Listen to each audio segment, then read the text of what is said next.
Okay 5 activities of a generic process framework. किसी भी framework की कौन सी 5 एक्टिविटीज़ हैं जो कि होंगी, यूजली सब में होंगी mostly.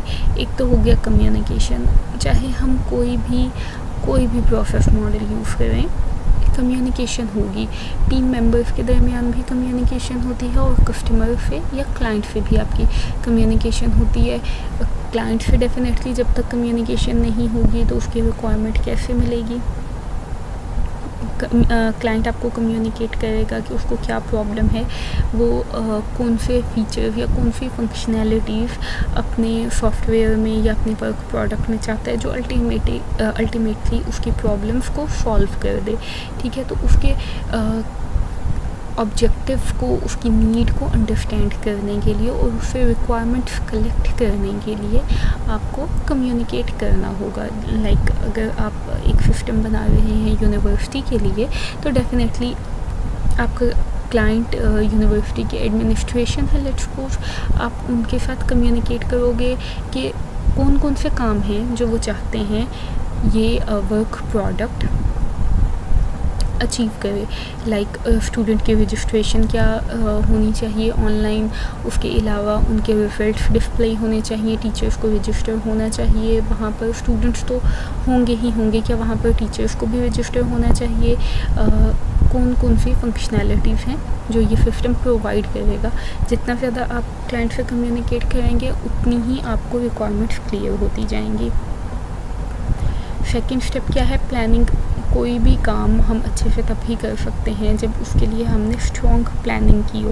Planning is the key to success, usually यही कहा जाता है। ठीक है, तो हम क्या करेंगे कि एक मैप क्रिएट कर लेते हैं जो कि डिफ़ाइन करेगा कि आपका वर्क क्या है, उसको टास्क में डिवाइड करके डिफ़ाइन करेगा।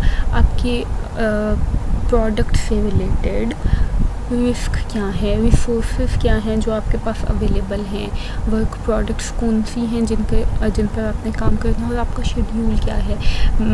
लाइक अगर आपने 4 फीचर्स प्रोवाइड करने हैं, 4 फंक्शनैलिटीज़ हैं जो आपने प्रोवाइड करनी है, तो उनका शेड्यूल क्या है।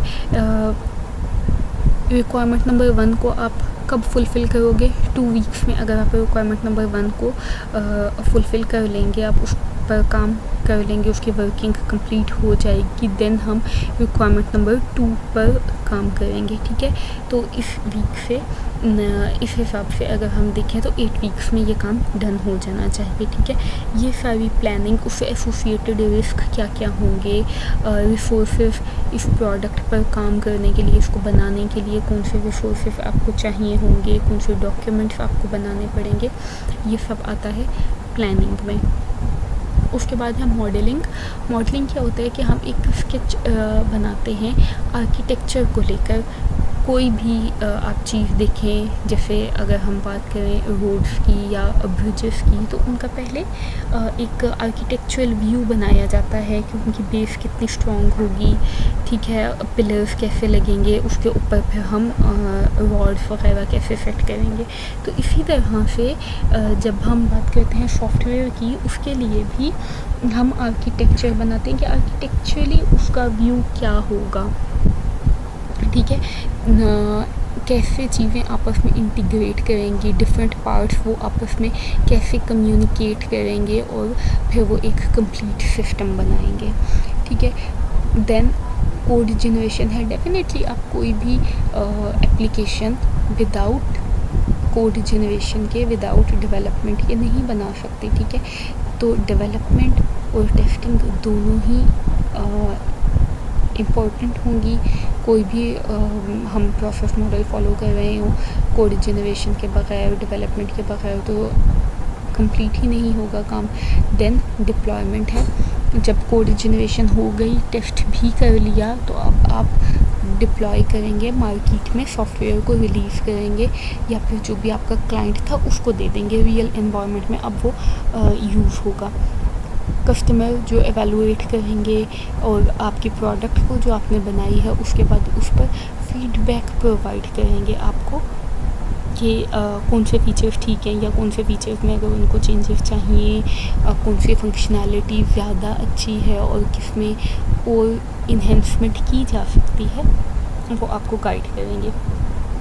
ठीक है, तो कोई भी हम एक्टिविटी, ये वो 5 एक्टिविटीज़ हैं जो हम कोई भी प्रोसेस मॉडल यूज़ करें, ये एक्टिविटीज़ सेम रहेंगी।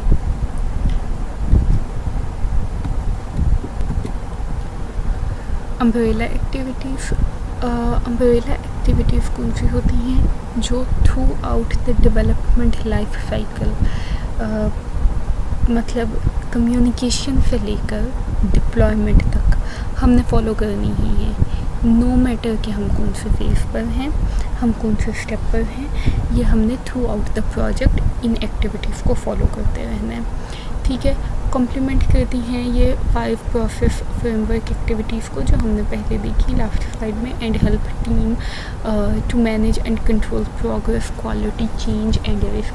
जो भी चेंज आते हैं और हमारे प्रोजेक्ट से रिलेटेड रिस्क है और क्वालिटी है, उसको मैनेज एंड कंट्रोल करने के लिए प्रोग्रेस को ये एक्टिविटीज़ परफॉर्म की जाती हैं।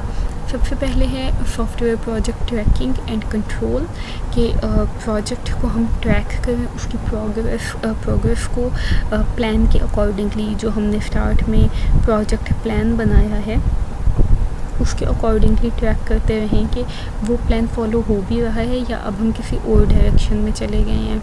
ठीक है, जितना ज़्यादा हमारी डायरेक्शन इवॉल्व करती जाएगी, डेफिनेटली टाइम उतना ज़्यादा कंज्यूम होगा। तो हम प्रोजेक्ट प्लान के अकॉर्डिंगली ट्रैक करते हैं अपनी एक्टिविटीज़ को, अपनी प्रोग्रेस को, और उसके साथ फिर हम एक्शंस लेते हैं। अगर कहीं पर इवॉल्व कर गए हैं हम, तो फिर उसके अकॉर्डिंगली हम एक्शंस करते हैं शेड्यूल को मेंटेन करने के लिए। कोई भी जो नेसेसरी हमारे एक्शंस होंगे वो हम आगे जाके देखेंगे कि हम उन चीज़ों को कैसे अकोमोडेट कर सकते हैं। ठीक है, रिस्क मैनेजमेंट कैसे होगी कि असेस करेंगे हमारे प्रोजेक्ट से रिलेटेड कौन कौन से रिस्क हैं। जैसे चेंज है, तो अगर चेंज टॉप 10 रिस्क में आता है, अगर ये एक लेवल से ज़्यादा एक्सीड कर जाएगा तो ये आपके लिए रिस्क होगा। ठीक है, एक ऐसे लेवल पर चला जाता है जहाँ पर आप उसको अकोमोडेट नहीं कर सकते, तो चेंज बहुत बड़ा रिस्क है। टॉप 10 और टॉप 6 रिस्क में कंसीडर किया जाता है चेंज को। ठीक है, दैट में affect the outcome and quality, जो आपके ओवरऑल प्रोजेक्ट की क्वालिटी को और आउटकम्स को या रिजल्ट को अफेक्ट कर सकता है, हार्म कर सकता है। ठीक है, क्वालिटी अश्योरेंस है, तो डिफ़ाइन करते हैं एंड कंडक्ट करते हैं एक्टिविटीज़ क्वालिटी को अश्योर करने के लिए कि हम कैसे ज़्यादा से ज़्यादा क्वालिटी को अचीव कर सकते हैं। फिर टेक्निकल रिव्यूज़ हैं, लाइक हम कोई भी किसी भी फेज़ पर हैं इस टाइम, तो हमने टेक्निकल रिव्यूज़ करने हैं। लाइक एक आपने रिक्वायरमेंट 1 to 6 आपकी जो रिक्वायरमेंट्स थी उनको फुलफ़िल कर लिया। ठीक है, वो एक मॉड्यूल थी। अब उस पर हम क्या करेंगे, टेक्निकल रिव्यूज़ करवाएंगे। रिव्यू कौन करता है? ये कोई भी सीनियर डेवलपर या टीम लीड या फिर आपकी कंपनी का ही सीनियर मेंबर कोई भी होगा जो उसको चेक करेगा। एक तरह से आप कंसीडर कर सकते हो कि वो उसको चेक करेगा और उस पर अपने कमेंट्स पास करेगा। ठीक है, जहाँ पर उसको लगता है फ्लॉ है और इसको ठीक किया जा सकता है, ये इसको और अच्छा बनाया जा सकता है, और जहाँ पर कोई भी एरर है, कोई बग्स हैं, तो उन पर आपको गाइड करेगा। ठीक है, ऐसे फॉर्म में टेक्निकल रिव्यूज़ होते हैं जो टेक्निकल लोग ही कर सकते हैं। लाइक हम किसी बाहर के बंदे को लेके, कंपनी के बाहर से बंदे को बुलवा कर उससे नहीं करवा सकते जिसको डेवलपमेंट का पता ही नहीं है कुछ।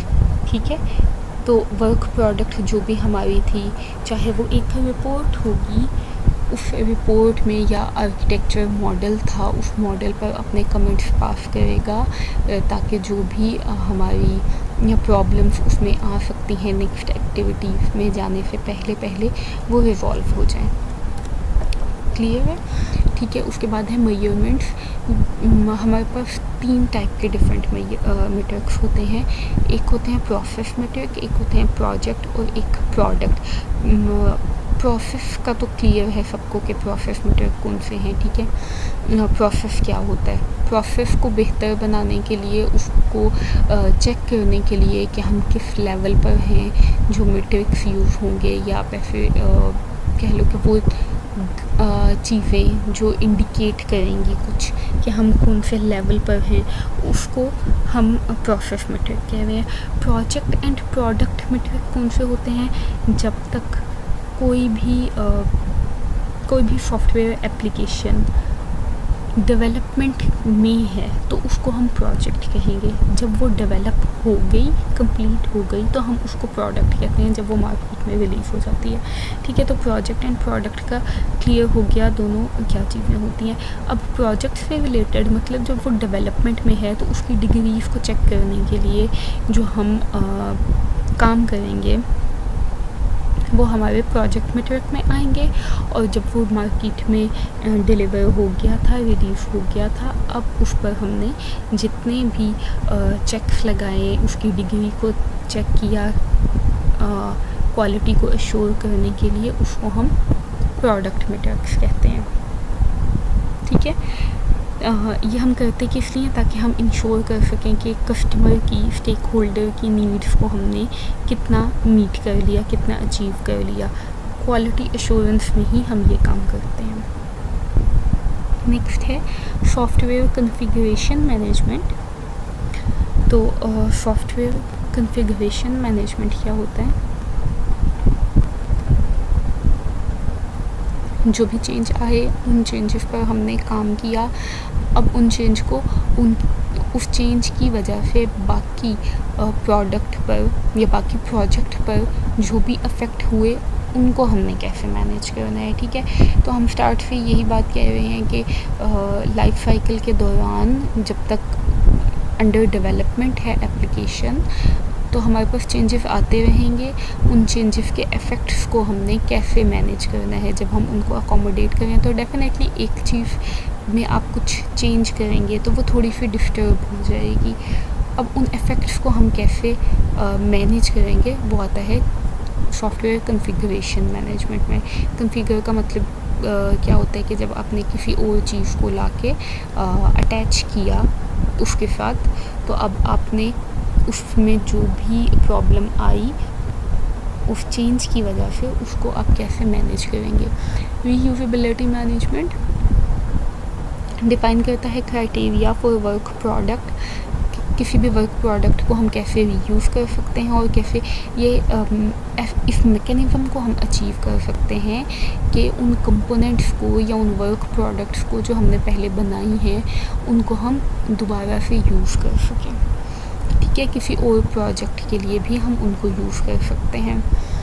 एक प्रोजेक्ट के दौरान तो डेफिनेटली वो यूज़ होंगे ही, लेकिन अगर उससे मिलता जुलता हमारे पास कोई और प्रोजेक्ट आता है तो उसमें भी हम इनको यूज़ कर सकते हैं। Work product preparation and production, ठीक है। कोई भी वर्क प्रोडक्ट है तो उसको हम प्रोड्यूस कैसे करेंगे और उस पर काम कैसे करेंगे, उनको प्रिपेयर कैसे करेंगे। वो मॉडल हो सकते हैं, डॉक्यूमेंट हो सकता है, कोई भी फॉर्म्स हो सकते हैं, ठीक है। नेक्स्ट हम देखते हैं अडॉप्टिंग अ प्रोसेस मॉडल। जब भी हमने प्रोसेस मॉडल अडॉप्ट करना है तो हमने क्या चीज़ देखनी है। किसी भी प्रोसेस मॉडल को जो हम चूज़ कर रहे हैं अपनी डोमेन और अपने प्रोजेक्ट के अकॉर्डिंगली, उसको एजाइल होना चाहिए एंड अडॉप्टेबल होना चाहिए प्रॉब्लम से। एजाइल का क्या मतलब होता है कि उसको फ्लेक्सिबल होना चाहिए, इतना फ्लेक्सिबल होना चाहिए कि वो हमें फैसिलिटेट कर सके, और अडॉप्टेबल होना चाहिए, हमारी प्रॉब्लम्स को अकोमोडेट कर सके, ठीक है। Process adopted for the project might be significantly different than a process adopted for other project. दोनों प्रोजेक्ट्स के लेट्स सपोज के आप एक ऑर्गेनाइजेशन में हैं और वहाँ पर दो प्रोजेक्ट चल रहे हैं, एक वेब एप्लीकेशन है, एक मोबाइल एप्लीकेशन है, तो दोनों के प्रोसेस मॉडल डिफरेंट हो सकते हैं। या अगर दोनों वेब एप्लीकेशन ही है तब भी दोनों के लिए प्रोसेस मॉडल डिफरेंट हो सकता है, ठीक है, उसकी डोमेन की वजह से, ये हो सकता है उसके साइज़ की वजह से डिफरेंट हो, ऑर्गेनाइजेशनल कल्चर की वजह से डिफरेंट हो, डिफरेंट एस्पेक्ट्स हैं जिनकी वजह से वो डिफरेंट हो सकता है। लेकिन इसमें कुछ प्रॉब्लम नहीं है कि अगर दो प्रोजेक्ट्स हैं और वो एक ही डोमेन के हैं, चाहे एक बहुत छोटे साइज़ का और एक बहुत बड़े साइज़ का है, लेकिन आपने एक ही प्रोसेस मॉडल फॉलो करना है, ऐसा कुछ नहीं है। हम दोनों के लिए डिफरेंट मॉडल फॉलो कर सकते हैं। अगर एट अ टाइम ऑर्गेनाइजेशन में 4 प्रोडक्ट्स चल रहे हैं, माइट बी कि वो चारों सेम डोमेन के हों, लेकिन फिर भी उनके लिए हम डिफरेंट प्रोसेस मॉडल यूज़ कर सकते हैं, 4 डिफरेंट मॉडल्स को यूज़ कर सकते हैं, ठीक है। तो डिफरेंस क्या है यहाँ पर, the overall flow of activity process models के आपस में डिफरेंसेस हम देख रहे हैं, क्या हो सकते हैं। उनकी एक्टिविटीज़, एक्शन और टास्क का फ्लो डिफरेंट हो सकता है, और इन चीज़ों का एक्टिविटीज़ और एक्शंस की जो डिपेंडेंसी है आपस में वो डिफरेंट हो सकती है। उसके अलावा क्या हो सकता है, the degree to which action and task are defined within each framework activity. किसी प्रोसेस मॉडल में टास्क या एक्शन जो है वो बहुत ज़्यादा डिटेल है और किसी में बहुत कम है। लेट्स सपोज अगर हम बात करें उन एक्टिविटीज़ की जो हमने पीछे देखी थी, कम्युनिकेशन है, तो एक प्रोसेस मॉडल ऐसा हो सकता है जिसमें कम्युनिकेशन बहुत कम हो, लाइक 20 to 30%। वो प्रोसेस मॉडल कहता है कि इतनी ज़्यादा कम्युनिकेशन की ज़रूरत ही नहीं है, 20 to 30% इनफ है कि आपको रिक्वायरमेंट मिल गई, अब आपको ख़ुद आगे काम कर लेना चाहिए। और सेकंड प्रोसेस मॉडल है जो कहता है कि नहीं, कम्युनिकेशन बहुत ज़्यादा इम्पोर्टेंट है, आपके प्रोजेक्ट में 60 to 70% आपका प्रोजेक्ट डिपेंड करता है कम्युनिकेशन पर, ठीक है। तो ऐसे फिर उनकी जो एक्टिविटीज़ हैं और जो एक्शंस हैं वो डिफरेंट हो सकते हैं प्रोसेस मॉडल्स के, बट मेजरली जो हमने एक्टिविटीज़ देखी हैं लास्ट स्लाइड्स में वो सेम ही होंगी कि कम्युनिकेशन सब में होगी, डिप्लॉयमेंट सब में होगी, डेवलपमेंट सब में होगी, मॉडलिंग भी सब में होगी। नेक्स्ट क्या है कि वर्क प्रोडक्ट्स जो हैं वो डिफरेंट हो सकती हैं, identified and required. Different projects के लिए डिफरेंट वर्क प्रोडक्ट्स की ज़रूरत हो सकती है। मे बी एक प्रोजेक्ट ऐसा है जिसके लिए हमें लॉग फाइल्स की ज़रूरत हो, जबकि दूसरा प्रोजेक्ट ऐसा है जिसके लिए हमें बहुत ज़्यादा डॉक्यूमेंटेशन की ज़रूरत ही ना पड़े। The manner which quality assurance activities are applied, like अगर मैं यहाँ पर बात करूँ कि कोई सेफ्टी क्रिटिकल सिस्टम है तो उसके लिए आपको सिक्योरिटी टेस्टिंग बहुत ज़्यादा करनी पड़ेगी, ठीक है। जबकि अगर एक गेम की बात करें तो उस पर सिक्योरिटी टेस्टिंग नहीं होगी। या हम कोई वेबसाइट देख लें, कोई वेब एप्लीकेशन है जो कॉमन सी है, ठीक है, उधर कोई ट्रांजैक्शन वगैरह नहीं हो रही, सिर्फ एक स्टैटिक वेबसाइट है, तो उसके लिए सिक्योरिटी टेस्टिंग की ज़रूरत नहीं है, ठीक है। तो क्वालिटी एश्योरेंस एक्टिविटीज़ किस लेवल तक अप्लाई की जाएंगी और कैसे अप्लाई की जाएंगी। The manner in which project tracking and control activities are applied. फिर ऐसे ही जैसे हमने क्वालिटी एश्योरेंस की एक्टिविटीज़ की बात की, ऐसे ही प्रोजेक्ट को ट्रैक कैसे किया जाएगा और उन एक्टिविटीज़ को कंट्रोल, जो एक्टिविटीज़ हमने अप्लाई की थी उनको कैसे कंट्रोल करना है। The overall degree of detail and rigour with which the process is described. जो हमने प्रोसेस डिस्क्राइब किया था, जो हम फॉलो कर रहे हैं उसकी डिटेल क्या है। The degree to which the customer and stakeholders are involved in the project. कितनी हद तक स्टेक होल्डर्स और कस्टमर प्रोजेक्ट में इन्वॉल्व हैं। जैसे हमने बात की कि एक प्रोसेस मॉडल कंसिडर करता है कस्टमर को बहुत ज़्यादा इन्वॉल्व करना, कि कस्टमर से बहुत ज़्यादा कम्युनिकेशन होनी चाहिए और कस्टमर को आकर इनपुट देनी चाहिए। ऑन साइट जहाँ पर डेवलपमेंट हो रही है वहाँ पर इनपुट देनी चाहिए। एप्लीकेशन से रिलेटेड कि अब इसमें ये चेंजेस होने चाहिए या उसको साथ बिठाकर काम करना चाहिए, जबकि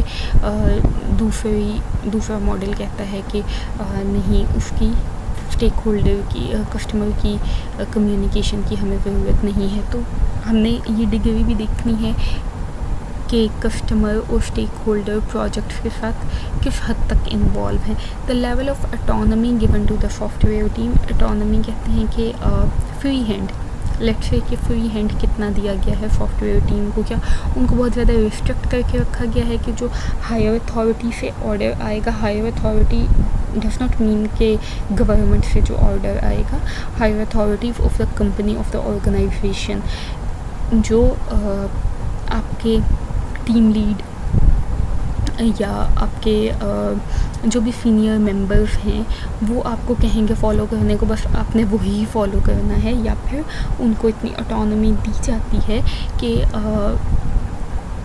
वो अपने एक्सपीरियंस की बेस पर भी काम कर सकें। ठीक है, बिल्कुल ही फ्री हैंड भी नहीं दे दिया जाता, लेकिन उनको थोड़ी सी फ्लेक्सिबिलिटी दी जाती है कि जो आप बेहतर समझते हैं इस सिचुएशन में वो काम कर सकते हैं। The degree to which team organization and roles are prescribed, ठीक है, और इसी तरह से अपनी ऑर्गेनाइजेशन में टीम्स और रोल्स को भी डिफाइन करना है। Perspective and HR process model, perspective model कौन से होते हैं, जहाँ जिन मॉडल्स में प्रोसेस मॉडल में डिटेल डेफिनेशन होती है, आइडेंटिफिकेशन होती है कि कौन कौन सी प्रोसेस एक्टिविटीज़ एंड टास्क हमने परफॉर्म करने हैं। Intent is to improve system quality, make project more manageable. इतनी चीज़ों को क्लियर किस लिए किया जाता है कि डिटेल डेफिनेशन प्रोवाइड की जाती है, कौन से टास्क परफॉर्म किए जाएंगे, कौन से एक्शन परफॉर्म किए जाएंगे, उनकी इतनी डिटेल डेफिनेशन इसलिए होती है ताकि हम क्वालिटी को इम्प्रूव कर सकें और अपने प्रोजेक्ट को ज़्यादा मैनेज कर सकें। Make delivery dates and cost more predictable, कि हमारी प्रोजेक्ट की डेवलपमेंट कॉस्ट क्या होगी और ये हम कब डिलीवर करेंगे, मतलब ये कब तक कंप्लीट हो जाएगा, इसको मोर प्रेडिक्टेबल बनाएं। लाइक आपने क्लाइंट को टाइम दिया है कि आप इस प्रोजेक्ट को कंप्लीट कर लेंगे जुलाई में, जबकि प्रोजेक्ट की सिचुएशन ऐसी है कि वो सितंबर तक भी एंड नहीं होगा, तो ये प्रेडिक्टेबल नहीं है। ठीक है, तो इन प्रैक्टिसेस को हम इसलिए फॉलो कर रहे हैं ताकि हम डिलीवरी डेट्स को और कॉस्ट को प्रेडिक्टेबल बनाएं। ये चीज़ें बहुत इशू क्रिएट करती हैं। मे बी अभी आपको ऐसा लग रहा है कि ठीक है कोई बात नहीं, अगर 2 महीने लेट हो गया तो क्या हुआ, लेकिन डेफिनेटली अगर वो 2 महीने लेट होगा तो उससे एक्सपेंस कितने ज़्यादा हो जाएंगे। 2 महीने की सैलरीज होंगी जिन लोगों ने उस पर काम किया है, और प्रोजेक्ट लेट तो होगा ही होगा, लेकिन उसकी कॉस्ट भी बढ़ जाएगी। तो कॉस्ट और डिलीवरी डेट जो है ये किसी हद तक डिपेंडेंट है। And guide team of software engineers as the perform the work required to build the system, जो काम वो करते हैं सिस्टम को बिल्ड करने के लिए या इंजीनियर करने के लिए, उसमें गाइड करते हैं कि कौन कौन सा काम रिक्वायर्ड है और कौन सी एक्टिविटीज़ परफॉर्म करनी चाहिए। Unfortunately there have been times when these objective were not achieved. Unfortunately एक टाइम था कि जब इन ऑब्जेक्टिव को कंसीडर नहीं किया जाता था और अचीव नहीं किया जाता था। If perspective models are applied dogmatically and without adoption they can increase the level of bureaucracy. अगर तो हम इनको पर्सपेक्टिव मॉडल को भी अच्छे से इनको एडॉप्शन के बगैर हम इम्प्लीमेंट करें तो ये भी अच्छे रिजल्ट्स हमें प्रोवाइड कर सकते हैं। मतलब इसका ये है कि एक टाइम था जब इनको प्रोसेस मॉडल्स को फॉलो नहीं किया जाता था और इन ऑब्जेक्टिव को कंसीडर नहीं किया जाता था। अगर तो हम क्योंकि मोस्टली लोग ये भी कहते हैं कि पर्सपेक्टिव मॉडल्स को यूज़ करना इतना अच्छा नहीं है क्योंकि वो रिस्ट्रिक्टेड होते हैं, बट जैसे मैंने पहले भी कहा कि प्रोडक्ट टू प्रोडक्ट उसकी नेचर के अकॉर्डिंगली वेरी कर सकता है कि हमारा प्रोसेस मॉडल क्या होगा। तो हमारे पर्सपेक्टिव मॉडल भी कुछ प्रोजेक्ट्स में बहुत अच्छे रिजल्ट्स प्रोवाइड कर सकते हैं कि वो उनकी क्वालिटी बहुत ही इंक्रीज़ हो सकती है, बहुत अच्छी क्वालिटी के प्रोजेक्ट्स मिल सकते हैं। ठीक है, नेक्स्ट हम देखते हैं कि पर्सपेक्टिव मॉडल की बात की तो सेकंड हमारे पास एजाइल मॉडल है। एजाइल मॉडल कौन से होते हैं? एजाइल प्रोसेस मॉडल एम्फसाइज करते हैं एजिलिटी पे। एजिलिटी का मतलब होता है फ्लेक्सिबिलिटी, तो एजिलिटी से ही निकले हैं एजाइल प्रोसेस मॉडल्स, मतलब जो ज़्यादा फ्लेक्सिबल होते हैं। और अब इधर आपके पास एक सेट ऑफ प्रिंसिपल है, मतलब 4, 5 या 6 रूल्स हैं, बस उनको आपने फॉलो करना है। और ये ज़्यादा इनफॉर्मल अप्रोच है। जबकि पर्सपेक्टिव मॉडल की हम बात करें तो डिटेल डेफिनेशन है चीज़ों की, तो वो क्या है, वो ज़्यादा फॉर्मल रिप्रेजेंटेशन है। आप इसको ऐसे कंसीडर कर लो, जैसे हम आगे चैप्टर 2 में मॉडल्स को डिस्कस करेंगे तो आइडिया होगा कि ये कैसे हैं, पर्सपेक्टिव मॉडल कौन कौन से होते हैं और कैसे काम करते हैं। जबकि एजाइल मॉडल्स में लेस फॉर्मल है, मतलब इनफॉर्मल अप्रोच है सॉफ्टवेयर को डेवलप करने के लिए। It emphasize manoeuvrability and adaptability. Agile के नाम से ही कंसीडर हो गए, आइडिया हो गया कि ये फ्लेक्सिबल है, इनको अडॉप्ट करना इजी है, ज़्यादा इनफॉर्मल है, बहुत ज़्यादा डिटेल डेफिनेशन नहीं होती किसी चीज़ की, बहुत ज़्यादा डिटेल डॉक्यूमेंटेशन नहीं होती।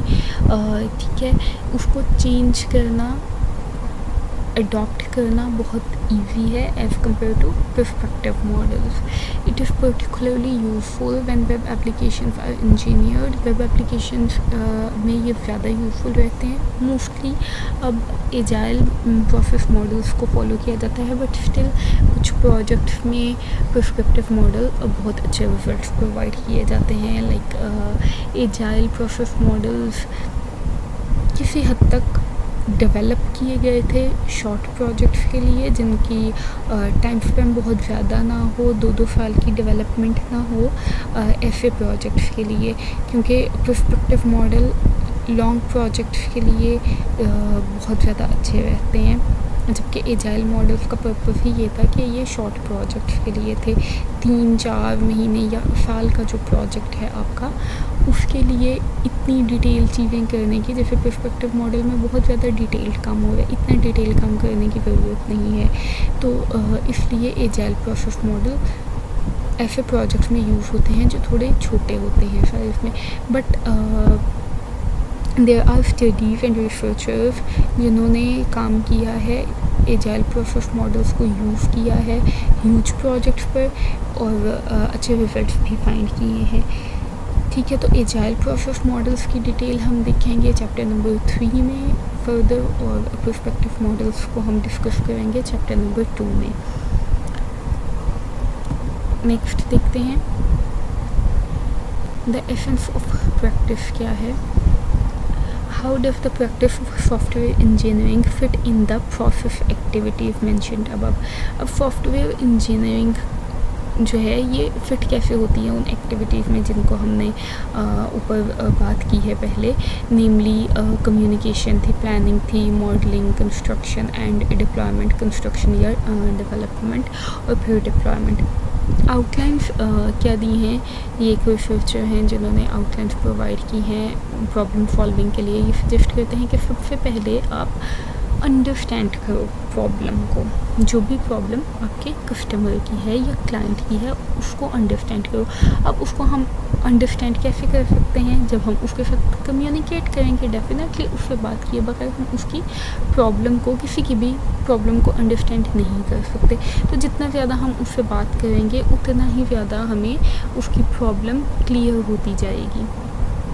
इसके फिर आगे डिफरेंट टेक्निक्स होती हैं कि हमें उसके इन्वायरमेंट में जाकर चेक करना चाहिए, उनसे डिफरेंट लोगों के इंटरव्यूज़ करने चाहिए, डिफरेंट टेक्निक्स हैं। ठीक है, कम्युनिकेशन एंड एनालिसिस कहाँ पर आ गया, अंडरस्टैंड द प्रॉब्लम में, जहाँ हमने अपने क्लाइंट की प्रॉब्लम को और नीड्स को आइडेंटिफाई करना है।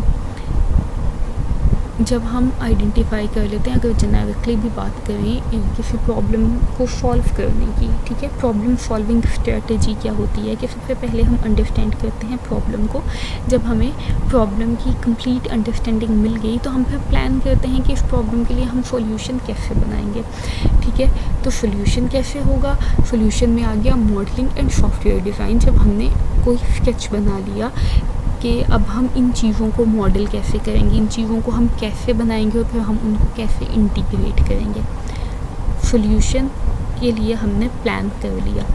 प्लान का पर्पस क्या होता है, ताकि हम चीज़ों को अच्छे से कैरी आउट कर सकें। जब हम प्लान बना लेते हैं तो डेफिनेटली हम उसकी एक्चुअल एग्जीक्यूशन में उस प्लान को एक्चुअल में एग्जीक्यूट करते हैं, ठीक है। अब हम कैरी आउट करेंगे उस प्लान को, मतलब जो हमने मॉडलिंग किया, जो हमने सॉफ्टवेयर डिज़ाइन बनाया था, अब उस पर हमने कोड जनरेशन की, उस पर हमने काम स्टार्ट कर दिया, डेवलपमेंट की, इंटरफेस डिज़ाइन किया, ये सब काम कर लिए, ठीक है। कोड जनरेशन हो गई तो अब हमने अपने प्लान को और जो हमने सॉल्यूशन बनाया है उस सॉल्यूशन को टेस्ट करेंगे, क्या ये सॉल्यूशन हमारा ठीक भी है, ये रिलायबल है, हमारी प्रॉब्लम के अकॉर्डिंगली है, कंसर्न करता है। Examine the result of accuracy, जो भी हमारे पास रिजल्ट आए हैं अब हम उनको एग्जामिन करेंगे। ये कहाँ पर अलाई करेगा, टेस्टिंग में। जब हमने एग्जामिन करना होता है किसी भी चीज़ को तो उसके लिए फिर हम टेस्टिंग करते हैं, उस एप्लीकेशन की हम टेस्टिंग करेंगे, उसकी क्वालिटी को हम इंश्योर करेंगे, ठीक है। अंडरस्टैंड द प्रॉब्लम क्या होगा, who has a stake in the solution to the problem. पहले हमने बात की 4 मेन चीज़ों की, अंडरस्टैंड करेंगे प्रॉब्लम को, फिर प्लान करेंगे उसके सॉल्यूशन को, प्लान करने के बाद उस प्लान को कैरी आउट करेंगे और फिर कैरी आउट करने के बाद हम एवेलुएट करेंगे अपने रिजल्ट्स को। तो अब हम हर एक की डिटेल को देख रहे हैं कि अंडरस्टैंड कैसे करेंगे हम प्रॉब्लम को। Who has a stake in the solution to the problem, जिसका कोई इंटरेस्ट होगा प्रॉब्लम से। स्टेक की बात की थी, स्टेक क्या होता है, पार्ट, ठीक है। तो सबसे पहले हम देखेंगे किन का पार्ट है हमारे प्रॉब्लम के सॉल्यूशन में। जब हम प्रॉब्लम का सॉल्यूशन बना रहे हैं तो उसका फ़ायदा किन किन लोगों को होगा, that is who are the stakeholders, मतलब आपके स्टेक होल्डर्स कौन कौन हैं, किन का पार्ट है आपके सॉफ्टवेयर में या उस एप्लीकेशन में जो आप बना रहे हो, उस प्रॉब्लम में जिसको आप सॉल्व करने की ट्राई कर रहे हो।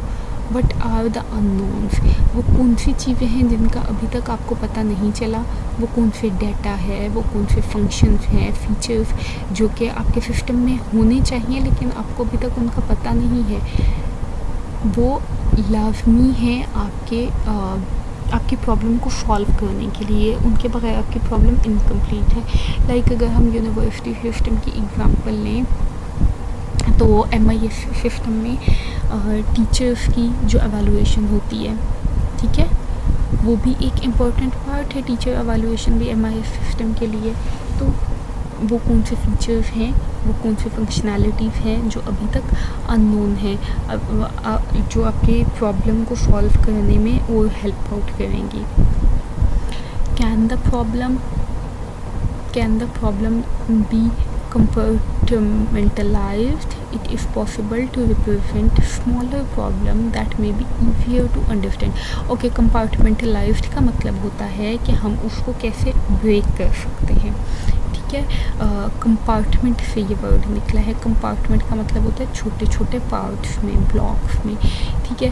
तो क्या हम अब डेफिनेटली अगर हम एक बड़ी प्रॉब्लम का सॉल्यूशन ढूंढने लगेंगे तो उसमें हमें टाइम लगेगा। तो हम क्या करेंगे, प्रॉब्लम को अंडरस्टैंड करने के लिए उस प्रॉब्लम को हम कंपार्टमेंट्स में या चंक्स में डिवाइड कर लेंगे। अब जब हम उसको प्रॉब्लम को ब्रेक कर लेंगे, डिवाइड कर लेंगे, हम छोटे छोटे पार्ट्स के सॉल्यूशन ढूंढने लगेंगे तो अल्टीमेटली हम अपना कंप्लीट ऑब्जेक्टिव जो था, जो हमारा गोल था, अल्टीमेट गोल, उसको हम ईज़िली अंडरस्टैंड कर सकेंगे, ठीक है। Can the problem be represented graphically? क्या जो हमारा प्रॉब्लम था उसको हम किसी इमेज की फॉर्म में, किसी पिक्टोरियल फॉर्म में या मॉडल के फॉर्म में रिप्रेजेंट कर सकते हैं। क्योंकि चीज़ों को एक अगर मैं आपको डॉक्यूमेंट दे दूँ 10 पेजेस का, वो आपके लिए ज़्यादा ईजी रहेगा या एक पेज पर या 2 पेजेस पर मैक्सिमम ग्राफिकल रिप्रेजेंटेशन चार्ट्स की फॉर्म में, बार्स की फॉर्म में या मॉडल की फॉर्म में प्रोवाइड कर दी जाए, तो वो आपके लिए अंडरस्टैंड करना ईजी होगा। डेफिनेटली जब हम 10 पेजेस का डॉक्यूमेंट पढ़ेंगे, बात स्टार्ट कहाँ से हुई थी यही भूल जाते हैं। तो पिक्टोरियल फॉर्म में या ग्राफिकली चीज़ को अंडरस्टैंड करना ज़्यादा आसान होता है। Can an analysis model be created, क्या जो आपके रिक्वायरमेंट्स थी उनका एनालिसिस आपने किया, तो वो एनालिसिस मॉडल आप क्रिएट कर सकते हैं ताकि रिक्वायरमेंट्स को ईजिली अंडरस्टैंड कर सकें और जो एम्बिग्विटीज़ हैं उनको रिजॉल्व कर सकें। ठीक है, अंडरस्टैंड कर लिया हमने प्रॉब्लम को, अब हम करेंगे सॉल्यूशन को plan. Have you seen similar problem before? किसी भी प्रॉब्लम का सॉल्यूशन फाइंड करने के लिए अपने पास्ट एक्सपीरियंसेस को देखें, अपने या दूसरों के पास्ट एक्सपीरियंसेस को, कि क्या ऐसी प्रॉब्लम पहले आपने कभी फेस की है। Are there patterns that are recognizable in a potential solution? Already कोई ऐसी पैटर्न्स हैं या ऐसी चीज़ें हैं जो इस सोल्यूशन में काम आ सकती हैं। If there existing software that implement the data function and features that are required, या कोई ऐसा सॉफ्टवेयर है जो कि हेल्प आउट कर सकता है ऐसे फंक्शंस में और फीचर्स में जो कि आपको चाहिए। लाइक अगर मैं बात करूँ कि हमने एक यूटिलिटी स्टोर का सिस्टम बनाना है, इंटरप्राइज का सिस्टम है कोई, तो और एक और अब आपके पास बड़े स्टोर का सिस्टम आया है, तो क्या आप दोनों में सिमिलैरिटी कोई नहीं होगी? डेफिनेटली बहुत हद तक सिमिलैरिटीज़ होंगी। तो जो आपने पिछला सिस्टम बनाया है आप उसकी चीज़ों को यूज़ कर सकते हो और आपका पास्ट एक्सपीरियंस है उस सिस्टम के साथ, इसलिए सिस्टम को बनाना बहुत ईजी है, बेनिफिशियल है आपके लिए, आपको आसान हो गया। और जो चीज़ें ऑलरेडी बनी हुई हैं कुछ को आप रीयूज़ भी कर सकते हैं। ठीक है, तो सबसे पहले हमने सॉल्यूशन में देखने हैं अपने पास्ट एक्सपीरियंसेस को, या कोई हमारे जो साथ कोलीग्स हैं उनके पास्ट एक्सपीरियंस में अगर कोई ऐसा प्रोजेक्ट हो, तो सॉल्यूशन प्लान करते टाइम यहाँ पर यूजुअली एक मीटिंग कंडक्ट होती है जिसमें टीम सारी इन्वॉल्व होती है और ये चीज़ें डिस्कस करते हैं। Have a similar problem being solved, अगर पहले तो ऐसी कोई प्रॉब्लम आई थी तो वो प्रॉब्लम सॉल्व हुई थी, और कौन से एलिमेंट्स थे जिनके थ्रू वो प्रॉब्लम सॉल्व हुई थी, और अगर वो एलिमेंट्स हैं तो क्या हम उन एलिमेंट्स को हम दोबारा से यूज़ कर सकते हैं। कैन सब प्रॉब्लम्स बी डिफाइंड, जो हमने लास्ट स्लाइड में बात की कि हम इनको ब्रेक कर सकते हैं कंपार्टमेंट्स की फॉर्म में। ठीक है, तो जब इनको कंपार्टमेंट्स में या सब प्रॉब्लम्स में डिवाइड कर दिया तो सब प्रॉब्लम्स को हम डिफाइन कर सकते हैं। If so are solution readily apparent for the sub problems, अगर तो इसको हम सब प्रॉब्लम्स में डिफाइन कर सकते हैं तो क्या सब प्रॉब्लम्स के लिए हमें सॉल्यूशन मिल रहा है। इन केस ऑफ तो यहाँ जो पहली दोनों चीज़ें थी वो नहीं होती, लाइक हमारे पास कोई पहले ऐसा प्रॉब्लम था ही नहीं, ये न्यू प्रॉब्लम अराइव हुआ, लाइक कोविड-19 पहले ऐसी नहीं थी प्रॉब्लम, ये प्रॉब्लम अभी अराइव हुई। तो जब रिसर्चर्स इसका सॉल्यूशन ढूंढेंगे, पहले दोनों क्वेश्चंस के आंसर उनके पास नहीं है, ठीक है, तो फिर वो क्या करेंगे कि अब इस प्रॉब्लम के सब प्रॉब्लम्स बनाएंगे, उनको डिवाइड करेंगे और फिर सब प्रॉब्लम्स के सॉल्यूशन फाइंड करने लगेंगे कि अल्टीमेटली इससे हम अपना गोल अचीव कर सकें। Can you represent a solution in a manner that leads to effective implementation? Can a define model be created? फिर जब आपको सॉल्यूशन मिल गया है तो इस सॉल्यूशन को आप इफ़ेक्टिव मैनर में कैसे प्रेजेंट कर सकते हैं कि दूसरे टीम मेंबर्स को भी आप इजीली कोलैबोरेट कर सको, कम्युनिकेट कर सको इन चीज़ों को। ठीक है, कि आप इसके लिए कोई डिफ़ाइन मॉडल क्रिएट कर सकते हैं। देन प्लान हो गया, प्लान में सॉल्यूशन आ गया हमारे पास, तो अब हमने उस सॉल्यूशन को कैरी आउट करना है। जब the solution conform to the plan, जब हमने कैरी आउट करना है तो हमने उसको मैच करते रहना है कि प्लान के साथ साथ ही हम चलें, हम उसी डायरेक्शन में चलें जहाँ पर प्लान लेकर जा रहे हैं। ऐसा ना हो कि हम उससे इवॉल्व कर जाएं, कि और डायरेक्शन थोड़ी सी चेंज हो जाए। अगर डायरेक्शन चेंज हो गई तो हम अल्टीमेटली प्रोजेक्ट डिलीवरी में, टाइम में और कॉस्ट में प्रॉब्लम्स फेस कर सकते हैं। Is source code traceable to the design model, source code जो हम लिख रहे हैं वो डिज़ाइन मॉडल से मिलता जुलता है। In each component part of the solution probably correct, have the design and code been reviewed और बेटर हैव करेक्टनेस। जो भी हमने प्लान का सोल्यूशन बनाया था, अब जब हम उसको कंपोनेंट्स में या पार्ट्स में बिल्ड कर रहे हैं तो उस पर review, have the design and code been reviewed, जो हम काम कर रहे हैं वो ठीक कर रहे हैं। ये कैसे पता चलेगा कि हमने काम ठीक किया है? डेफिनेटली जो हमारे सीनियर मेंबर्स थे उनकी गाइडेंस से हमें आइडिया होगा। जैसे हमने लास्ट में डिस्कस किया था कि टेक्निकल रिव्यूज़ होंगे, ठीक है, वो सीनियर मेंबर्स हमें रिव्यू प्रोवाइड करेंगे उस डिज़ाइन मॉडल पर या कोड पर जो हमने जनरेट किया है उसमें, या फिर वो कोई एल्गोरिदम होगा ताकि उसको बग फ्री बनाया जा सके और जो भी करेक्शंस उसमें रिक्वायर्ड हैं वो करेक्शंस की जा सकें। ठीक है, अब हमने कैरी आउट कर लिया प्लान को और हम ठीक डायरेक्शन में आ गए, वर्क प्रोडक्ट हमें मिल गई। तो अब हम क्या करेंगे कि हम एग्जामिन करेंगे अपने रिजल्ट्स को। Is it possible to test each component part of the solution? क्या ये पॉसिबल है कि जो भी सोल्यूशन बना था हम उसके हर पार्ट को टेस्ट करें? Have a reasonable testing strategy been implemented? क्या एक अच्छी टेस्टिंग की स्ट्रेटजी इम्प्लीमेंट की गई थी? ऐसा तो नहीं है कि टेस्टिंग किए बगैर उसको रिलीज़ कर दिया गया। डेफिनेटली अगर उस पर टेस्टिंग नहीं की गई, मार्केट में लॉन्च होने के बाद उसमें काफ़ी सारे इश्यूज आ सकते हैं। Does the solution produce result that conform to the data, function and features that are required?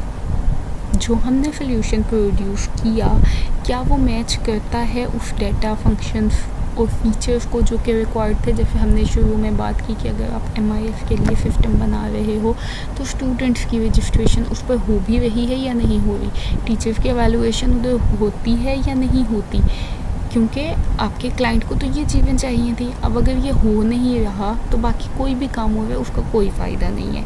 Have the software been validated against the all stakeholder requirements, मतलब कि जो भी स्टेक होल्डर की रिक्वायरमेंट्स थी उनके अगेंस्ट सिस्टम को check किया गया है। ये रिक्वायरमेंट से आपका रिजल्टेंट सिस्टम मैच करता भी है या नहीं करता। ठीक है, तो इसके बाद हम नेक्स्ट डिस्कस करेंगे general principles of software engineering, उनकी इम्पोर्टेंस क्या है, ये हम इंशाल्लाह नेक्स्ट लेक्चर में डिस्कस करेंगे।